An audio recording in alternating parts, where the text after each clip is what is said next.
بالحلقة الماضية حكينا عن خروج المكبس الأول ونزول المسقط، تشغيل لمبة الإنذار، ثم عودة المسقط وعودة المكبس. في الحلقة الحالية راح نشتغل تقريبا شبه خط إنتاج: تشغيل المكبس الأول، خروج المكبس الأول، نزول المسقط، انتظار بضع ثواني، ثم عودة المسقط، عودة المكبس، خروج المكبس الثاني وعودته. كيف بدنا نستفيد من الحالة الموجودة عنا في المسألة الثالثة؟ نلاحظ عنا نحن زر التشغيل X15 وزر الإطفاء X16. بنقول في حال المكبس الأول كان في الداخل وC1 محققة والمسقط في الداخل، المسقط في الداخل بيعبر عنه X5، ولم يكن المكبس الثاني في الخارج، المكبس الثاني في الخارج بيعبر عنه X2 ليس X2. بهالحالة يمكن للمكبس الأول الخروج. في حال خروج المكبس الأول بالتالي أصبحت X0 محققة. في حال C1 أيضا محقق، نضيف C1، وكان المسقط في الداخل X5. في هالحالة يمكن للمسقط الخروج. عند خروج المسقط يكون X0 اللي هو خروج المكبس، وX4 اللي هي خروج المسقط بورقوته. يمكن ضوء الإنذار العمل. عند عمل ضوء الإنذار أعطينا 25 ثانية، عفوا ثانيتين ونص، اعتبار إنه كل 10 بيعبر عن ثانية واحدة، يعطينا 3 ثواني. بعد 3 ثواني شو بده يصير معنا؟ بده يرجع المسقط ويرجع المكبس. منتابع.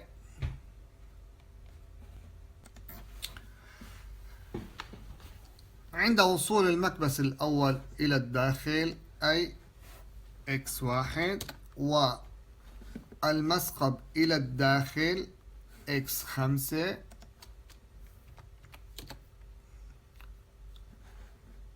وتحقق الزمن T1،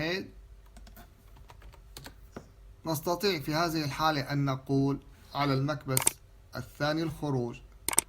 خروج المكبس الثاني هو Y2.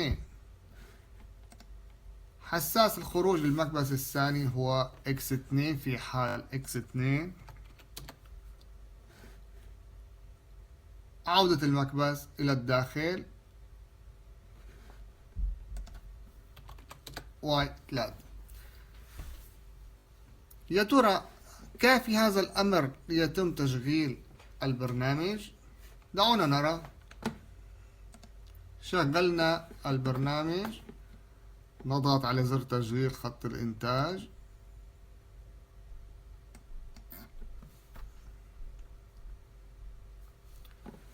العداد اشتغل هنا، كل الأمور تمام. إذن هون صار في عنا المشكلة.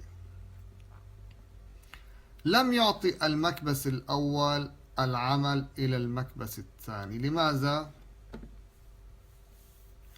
X1 X5 T1 تحققت، ولكن أيضا في عندي هون في خيارات أخرى تحققت. لما عاد المكبس وعاد المسقط تحقق الخيار الأول أيضا. لذلك لازم نعمل على مبدأ عمل بيسلم عمل آخر، أو العمل الأول للمكبس الأول بيعطي خيار للمكبس الثاني ويسلمه العمل. كيف بدنا نحل هالمشكلة هاي؟ بنحاول ناخد معيار آخر. فلو فرضنا أنه في حال خلصت الميقاتية، عاد المكبس الأول إلى مكانه. بنضيف سطر جديد هون، وبنضيف في حال عودة المكبس الأول إلى مكانه، يعني صار عندنا x1 محقق. في حال x1 وفي حال x1 يعطينا عداد جديد C2 ياخذ رقم 1 فقط. شو راح يعمل هذا العداد؟ العداد سيعمل على عودة المسقب، إذا ريست y4. شو اللي بده يخلي العداد يرجع يتصفر؟ بنشوف هون بنتابع. في حال x1 x5 بدون t1 نغير t1 وبنحط محلها c2. في حال c2 كان شغال. ولازم نتأكد انه المكبس اساسا في الداخل x3 محققة معنا. في هالحالة يمكن خروج المكبس. بعد خروج المكبس بيعود اوتوماتيكيا، ما في اي اشكال. اذا عودة المكبس هي اللي بدها تعمل الغاء C2 حتى يرجع يسلم الامر الى المكبس الأول بعد تغيير هو من x2 إلى ليس c2. إذا عندما يكون c2 يعمل يقف المكبس الأول. عندما يرجع المكبس الأول ونحط هون y3. عندما يرجع المكبس الأول يلغي c2، أي كأنه ألغى عمله وسلم العمل إلى المكبس الأول. بنشوف هالأمر هذا تحقق أم لا.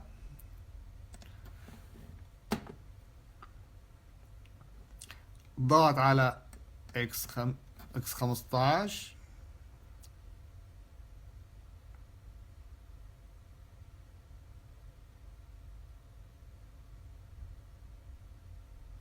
إذا تم الأمر، ولكن يجب تحسين الأمر بحيث لا يخرج المكبس الأول إلا بعد إكمال عودة المكبس الثاني.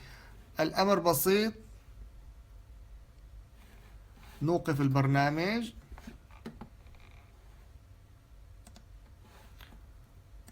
ونقول عند المكبس الأول في حال كان المكبس الثاني في الداخل. المكبس الثاني في الداخل x3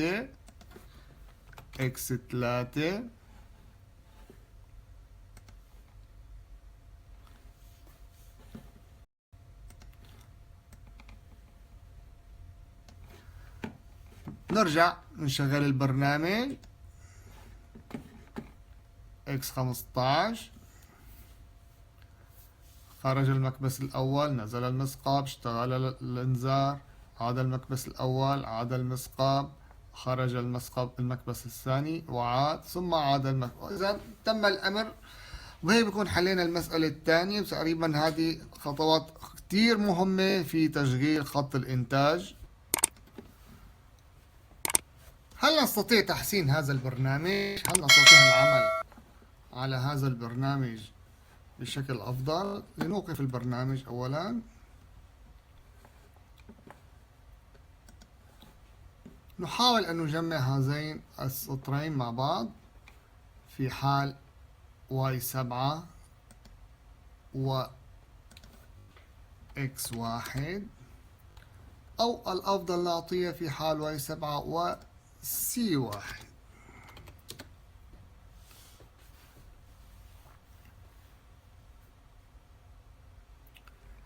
بنضيف هون العداد الثاني C2 1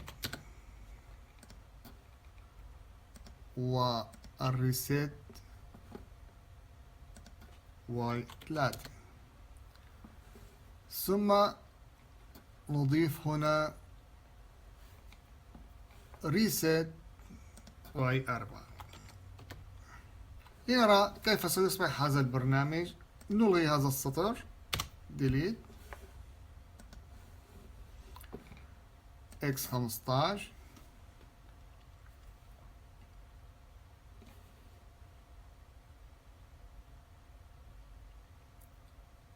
إذا اشتغل أيضا بكفاءة، وبالتالي استطعنا تحسين البرنامج بطريقة بسيطة. نوقف البرنامج ب X16. لاحظوا المكبس يتابع العمل بعد الضغط على X16. في حال أضفنا هنا أو X16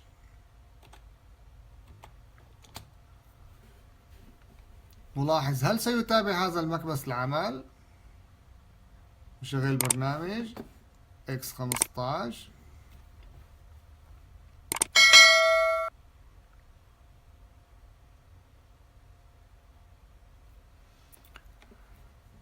الآن سنوقف البرنامج هنا. إذا توقف البرنامج. نتابع ب X15. عاد X16. تابع لأن وصل العمل إلى هنا، وتوقف الآن البرنامج X15. إذا نستطيع الآن أن نجعل البرنامج يعمل ويطفئ بنفس الوقت.